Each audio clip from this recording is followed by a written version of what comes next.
Let me ask you something that sounds simple and isn't. What do you actually want? Not what you're working toward, not what's on your vision board or the 5-year plan. What do you specifically want? Underneath all the things you're supposed to want. Here's the strange part. Most of us can answer instantly. The promotion, the bigger place, the number in the account, the version of the body, the trip, the life. The list comes fast, which is exactly the problem. Because if you slow down and ask where any single item on that list actually came from, a lot of them get quiet. And you start to wonder how many of your wants are really yours and how many you just picked up along the way from people you were standing next to. Today, I'm not going to hand you your purpose or tell you to look deep in your heart until the answer floats up. That advice doesn't work, and I'll tell you why. Instead, I want to give you something more useful, a way to actually test the things that you want, to tell the difference between a desire that's truly yours and one you caught like a cold from everyone around you. Because you can't build a life around what you want until you know which of your wants are even yours. I'm Brett Ingram, and this is Optimize, a show built on one idea. Real optimization isn't about squeezing more out of your day. It's about building a life that's actually yours. Let's get into it. So the question on the table is one of the most quietly disorienting ones a thoughtful adult can sit with. How do I figure out what I actually want? And I want to be precise about who this is for. This isn't for someone who has no idea what they're doing with their life. It's often for the opposite person. Someone who's been remarkably good at wanting things and getting them, and who's now standing in the middle of a life that they successfully built, feeling a strange flatness and even thinking, was this it? Was this even mine? Let's slow that down, because I think the reason this question feels unanswerable is that almost everyone is asking it in the wrong way. When we feel this, it's not depression, it's disorientation. So it's sort of a strange confusion that is really difficult to understand and reconcile. Because you're not sad about your life, you're just unsure whose life it is. And it tends to hit people 30s, 40s, and 50s because you spent your 20s acquiring wants without questioning them. It's what you were supposed to do. And now you've caught enough of them to notice the ones that didn't deliver, or you've been chasing them long enough to wonder whether or not you want to even keep bothering. So the trap is in the phrase itself, figure out what you want, because it makes it sound like a buried treasure. Like the answer is a fixed hidden object inside you, and you just need to dig. That mental model is most of the problem. So when was the last time that you wanted something, got it, and it delivered exactly what you thought it would? Sit with how rarely that's clean. The problem isn't that you can't find your desires. It's that you never separated the real ones from the borrowed ones. So here's the reframe this whole episode turns on. We treat wanting like it's a signal from the deepest, truest part of us. Like a want is proof of who we really are. But a lot of what we want, we didn't choose. We absorbed it. And until you can tell the difference between a desire you generated and a desire you caught, figure out what you want will keep feeling impossible. Because you're staring at a list that's half yours and half everyone else's, trying to find yourself in it. So here's where we are. The question is, how do I figure out what I actually want? And I've just made the claim that you can't answer it until you sort out which of your wants are genuinely yours. So let me show you why so many of them aren't. Not to make you cynical about it, to make it solvable. The standard advice for figuring out what you want goes a little bit like this. Get quiet, look inward, and follow your authentic desire, because that will reveal itself. Follow your heart, find your passion. The assumption underneath all of it is that there's a true, fully formed want sitting inside you, and the only reason you can't see it is noise. I don't actually think that's how it works. And I think chasing that model is why so many smart, reflective people spend years journaling their way in circles and end up more confused than they were when they started. Because the core problem with look inside assumes that a desire is found, like it's an object that's hiding. But desire actually, when you look at it, is mostly formed, not found. It's built over time out of what you were exposed to, what you were praised for, what you were surrounded by. So there isn't always a pure pre-existing answer to uncover. So it's a self-knowledge problem. It's not a discipline problem. And that's where it can get really confusing because you're not failing to try hard enough. You're using the wrong map of how wanting even works. It's important to mention another distinction here about rumination. If you just keep staring inward and asking yourself, but what do I really want over and over, all that's going to do is generate heat. It's not going to generate light.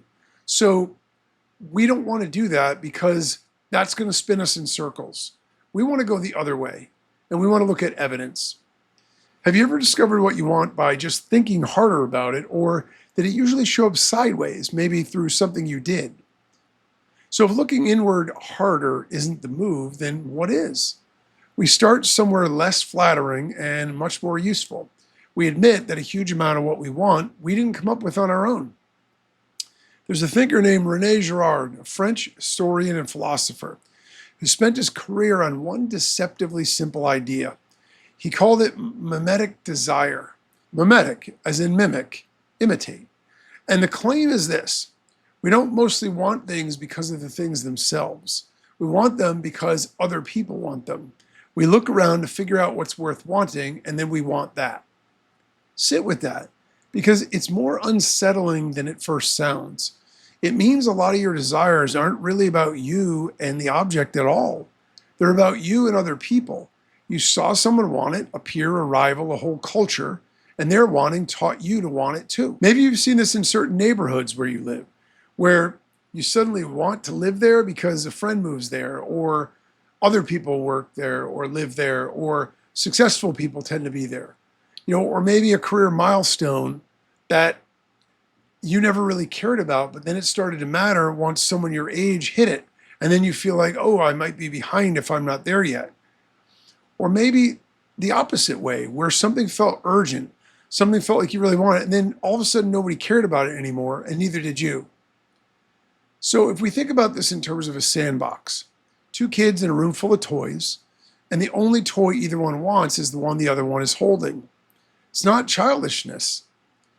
Girard's point is that that's us all the way up.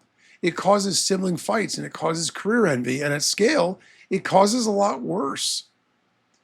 So this is not a moral failing. It's not that you're shallow or a follower. Mimetic wanting is how humans learn what to value at all. We're wired to read desire off of each other. So the failure is only in never noticing it's happening. Pick one big thing that you want right now and then think about it. Who around you wanted it first? Now, borrowed doesn't automatically mean bad, and that's important to note. Some desires that you catch from other people turn out to fit you beautifully. You could absorb a want for, say, learning an instrument from a friend and spend the rest of your life genuinely grateful you did. The problem isn't that desire is social. The problem is when you can't tell the difference, when you chase a borrowed want for a decade, assuming it's the deepest expression of who you are, and it was never going to satisfy you because it was never really about you. Which brings us to the second thing nobody tells you about wanting. Here's a finding from neuroscience that reorganized how I think about all of this.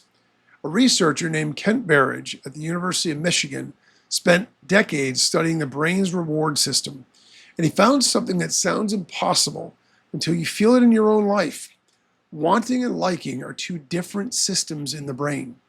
Wanting, the pull, the craving, the pursuit, runs largely on dopamine. Liking, the actual pleasure you feel when you have the thing, runs on a different, smaller, and more fragile system. And they can come apart completely. Your brain can generate an enormous amount of wanting for something that you barely end up liking at all.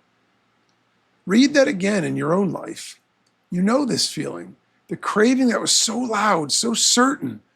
And then you get the thing and there's a strange little silence or almost disappointment where the payoff was supposed to be. That's not you being ungrateful. That's wanting and liking being two different circuits. So where people feel this the most is maybe that purchase that you were sure about, that promotion, the follower count, the milestone. That wanting is vivid and the having is oddly quiet. Once you get there, you don't care that much about it. Berridge's work explains the mechanism behind that everyday letdown. Somebody told me years ago, and I always thought this was funny, but it stuck with me, that kids, if you notice, if you celebrate Christmas or you know anybody who does, leading up to Christmas, the whole month before, there's all this excitement. And then there's actually on Christmas Day, after they've opened their gifts, actually kind of a lull, almost like a letdown, almost like a disappointment, because all of that desire, all of that anticipation is now gone. So the wanting sometimes was more. Now, that doesn't mean they won't play with the toys or whatever it is they get or love them. But in that moment, after they've opened all their gifts, a few minutes later, there tends to be a bit of a letdown sometimes. And that seems to be exactly the same kind of a reason. Now, if we look at this from a standpoint of like an addiction connection, right? So Berridge studied this partly through addiction, where you get the starkest version. So an intense wanting with almost no liking left, because we just need it. And we ultimately don't like it, or it isn't even good for us. Most of us live a very mild, everyday version of that gap, but it can be extreme as well. So it's all on a spectrum. Now, if you use raw wanting, that intensity of the craving as your guide to what you actually want, you'll be led straight toward the things that your dopamine system pushes hardest, which are often exactly the things you'll like least once you have them. The loudest want is not the truest want, and that's important to note. So think of the last thing that you really craved and got. Rate the wanting out of 10. Now rate how much you actually liked having it. Is it the same number? So now we have two problems stacked on top of each other. A lot of what you want, you borrowed from other people, and the intensity of a want tells you almost nothing about whether you'll actually enjoy having it. If you put these two things together, you can see why figure out what you want has been so hard. You've been trying to read a signal that's part borrowed and part noise. So let's build something better to read it with. I want to give you 3 questions. It's not a formula. It's a set of tests that you can run on any specific thing you think you want. They won't hand you a clean yes or no. What they'll do is show you where a want actually came from and whether it's likely to deliver. I call it the Wanting Audit. Test 1 is the origin question. Where did this want come from, and who did I first see wanting it? If we think about that, we want to trace it backward like a detective, not just superficially think about it for a second. When did this really show up? Who was around at that time? Was there a specific person, a peer group, a moment where you started measuring yourself by that? So imagine someone who wanted to make partner, traced it back and realized the whole want arrived the year their college rival did, and had almost nothing to do with the actual work of being a partner. Test 2 is the liking question, and this one is the one that most people skip. Do I want to have this, or do I just want to get it? When I picture actually living inside this thing, a random unglamorous Tuesday, 6 months after I've got it, do I light up? Or do I mostly picture the moment I acquire it and then go blank? Because this is the Berridge test made practical. Getting is that dopamine hit. Having is the liking. A want that's all about the moment of arrival and empty afterward is a wanting without liking trap. So the concrete way to run this is not to imagine the finish line. We want to imagine the ordinary middle. So it's not buying the house, but it's Wednesday night living in the house. It's not landing the title, but the 9th month of doing the job itself. Does the ordinary version still appeal to you? Because that's the tell. So this is how you catch the expensive mistakes before you make them. The ones where you spend years and real money climbing toward a summit you won't actually enjoy standing on.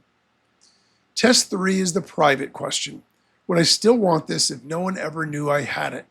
If the achievement was invisible, no announcement, no title on the email signature, no one to be impressed, does the want survive? Now, I want to be clear here also. Wanting is not evil. There's nothing wrong with wanting things. And there's nothing wrong with wanting to improve our lives. Look, we're social. We all enjoy recognition. It's a real human need. So we're not talking about purging all your desire for status. We're talking about identifying. It's diagnostic. We want to know how much of a given want that we have is about the thing and how much is about being seen having the thing. So if we run this private test and we notice that ratio, a want that mostly evaporates when nobody's watching is mostly a status want wearing a costume. A want that stays fully intact in private is far more likely to be yours. So which of your current goals would you keep pursuing on a deserted island, and which would quietly disappear? Origin, liking, privacy. Where did it come from? Will I like having it? And would I still want it unseen? Run any want through those three, and you won't get a verdict, but you'll get something better than the confused borrowed noise that you started with. You'll start to see the shape of what's actually yours. And there's a pattern in what tends to survive all three tests. It lines up with something researchers have found again and again. Psychologists Tim Kasser and Richard Ryan spent years studying the difference between what they call intrinsic and extrinsic goals. Extrinsic goals are the ones oriented outward, wealth, status, image, being admired. Intrinsic goals are oriented inward and between people. So growth, close relationships, contributing to something, being well in your own body and mind. And across a large body of research, the pattern is consistent. People who organize their lives disproportionately around the extrinsic goals tend to report lower well-being, less vitality, more distress, even when they achieve them. So this is super important. And remember that this is correlational. So we're not saying that money and recognition are villains. We're not saying you shouldn't want any of those things. We're saying identify whether or not those things are really yours, whether or not you really care. Because we don't want to say that wanting external things is bad. What we want to say is when the external stuff becomes the organizing center of your life, satisfaction tends to thin out. And so if we notice that the extrinsic wants are exactly the ones most likely to be borrowed when we test them against those questions, they're most likely to be about getting, not having, as in test 2, and they're most likely to collapse in private in test 3. The tests and the research are pointing at the same thing from two directions. So the honest nuance here is that it doesn't mean that your true self only wants soft, noble things. Plenty of authentic wants are ambitious and worldly. It means that the wants that hold up over a whole life tend to have an intrinsic core, even when they wear an extrinsic coat. So the picture comes together. The wants most likely to be truly yours are the ones that you can trace and still claim. The ones you'd enjoy living inside and not just reaching, and the ones that survive when no one's watching. And those wants, more often than not, have something intrinsic at the center, even if the world only sees the outer shell. Now, let me push against my own framework, because I'd be doing exactly what I criticized if I handed you 3 questions and called it solved. Here's the limit. Some of what you want, you can't figure out by sitting still and analyzing. You can run the 3 tests and still not know, because certain desires only reveal themselves through action. You don't reason your way to them. You bump into them by doing something and then noticing, almost by surprise, that you feel alive. So this is the antidote to overthinking the whole thing. The tests are for filtering the wants that you already have. They're not for generating new ones from a chair. New wants are going to come from your contact with the world. And so we want to be introspective, but we want to do it in a way that's honest, because reflection that just loops in your head is rumination, and that's not really helpful. That's just going to make things worse. The move is to reflect a little, then go touch reality, then reflect on what actually happened. Evidence over analysis. So run small, cheap experiments. Not quit and find yourself, but the opposite. Tiny reversible tries, then watch what your actual response was, not what you predicted it would be. And most importantly, give yourself permission not to have the whole answer today. Wanting is something you discover across a life, not solve in a weekend. So hold both of these at once. Use the 3 tests to stop chasing the wants that were never yours, and use small, real action to discover the ones that you couldn't have found any other way. One clears the field, the other plants something in it. Here's what I'd actually do this week. 2 parts, and neither one is a burden. First, the one want audit. Pick a single thing that you want right now. One that's costing you real time, money, or energy. Just one. And run it through the 3 questions honestly. Where did this come from? And who did I first see wanting it? Do I want to have it or just to get it? Would I still want it if no one ever knew? You're not trying to kill the want. You're just trying to see it clearly for the first time. Second, for 1 week, keep a quiet running note on your phone, on paper, doesn't matter, of the moments that you felt genuinely alive. Not productive, not impressive, alive. Something that juices you internally. Those little ones count. At the end of the week, look at the list and ask one question. How much of what I say I want has anything to do with what actually showed up here? So this is something you can do simply. It doesn't require a lot of energy and it doesn't require a lot of time, but it will give you that level of awareness. So what's on your want list that never once showed up in a moment that you actually felt alive? That gap between what you chase and what actually lights you up is the whole game. Closing it is what it means to want your own life instead of somebody else's. You know, there's a moment at the end of the old film Citizen Kane, and I won't spoil the mechanics of it, where a man who acquired almost everything a person can want dies whispering a single word, Rosebud. And the whole movie is people trying to figure out what it meant. It turns out to point back to something small and early and genuinely his, something he wanted before the world taught him what he was supposed to want, and then spent a lifetime and a fortune never getting back to. I think that's the quiet fear underneath this whole question. Not that we won't get what we want, that we'll spend the whole life getting it and find out at the end that it was never ours. So here's what I'd leave you with. The goal was never to want less, and it was never to finally look inside hard enough to find the one true answer. The goal is to get honest about which of your wants you actually chose, to notice when you're chasing something because someone next to you wanted it first, to tell the difference between the wanting and the liking before you spend a decade on the gap between them. You don't have to figure out everything you want today. You just have to stop mistaking a borrowed want for a life. Start with one. Ask where it came from, whether you'd like living inside it, and whether you'd still want it in the dark. That's not the whole answer, but it's the first want that you'll know is really yours. And here's the one thing I'd carry out of this. The loudest want in the room is almost never the truest one. Listen for the quiet one. If this episode sparks something for you, subscribe for more, share it with a friend, and leave a rating and review so it helps us reach more optimizers like you.